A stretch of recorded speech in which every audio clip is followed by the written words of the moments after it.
My name's Dwayne Shears.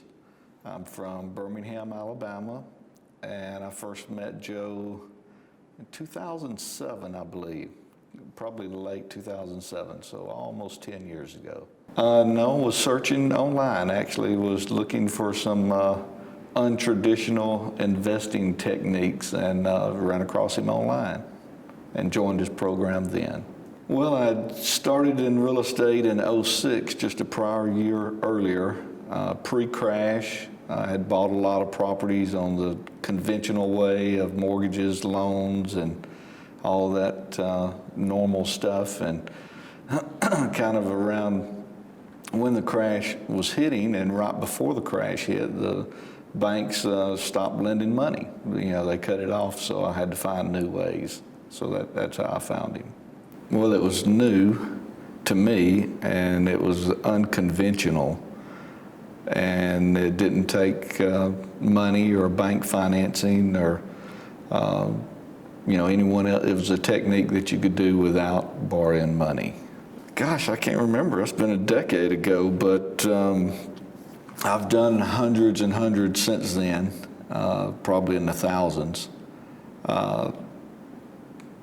It didn't take long. I'm sure within just a few days, maybe a week or two, and I was, acquiring properties and filling them on rent to buy, rent to own methods. So I was doing typically the $3,000 to $5,000 range down payment during that time. I don't know, 3 to 5 hours, I guess, maybe. Yeah. The best. I mean, I've had a lot of good deals. I mean, I've never done one. I've done as much as a little more than $10,000 down as an option fee, but most of them were $3,000 to $5,000 down. So I guess I'd say that would be the best one. And this was on about a $200,000 property.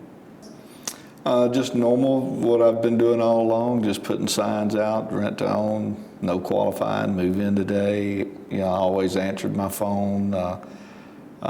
Just qualify a few people and see if they have the money, if they want to look at it, go from there. And this particular case, the person wanted to buy their rent down, so we was able to increase the option fee and lower the rent by doing that.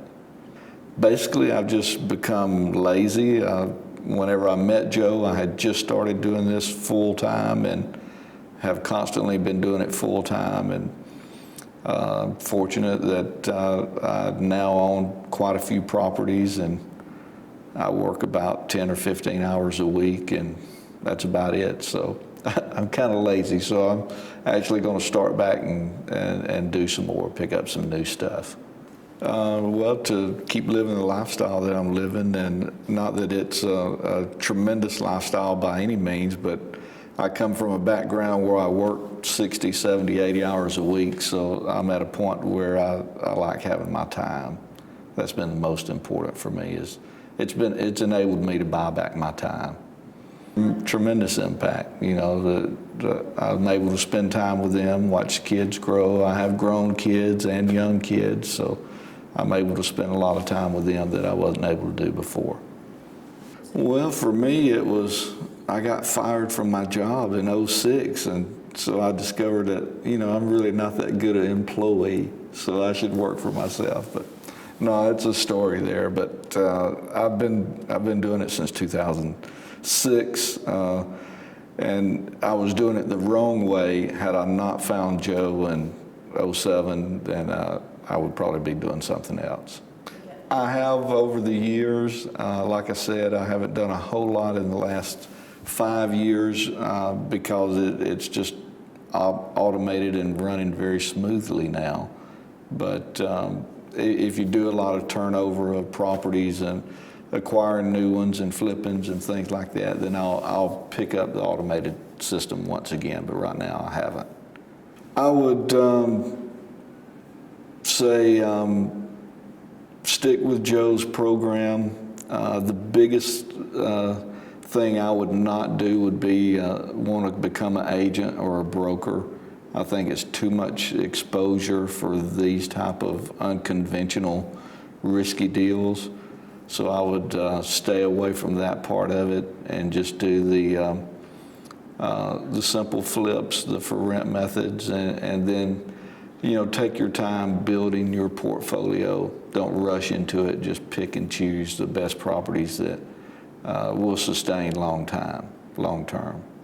No, other than I know I've seen these type editorials before, and I've known Joe for 10 years now. He's absolutely credible, honest. He's everything that you read and hear about him. So I'm not speaking that from somebody that's just known him for 2 or 3 weeks or 2 or 3 months. So he's a credible guy.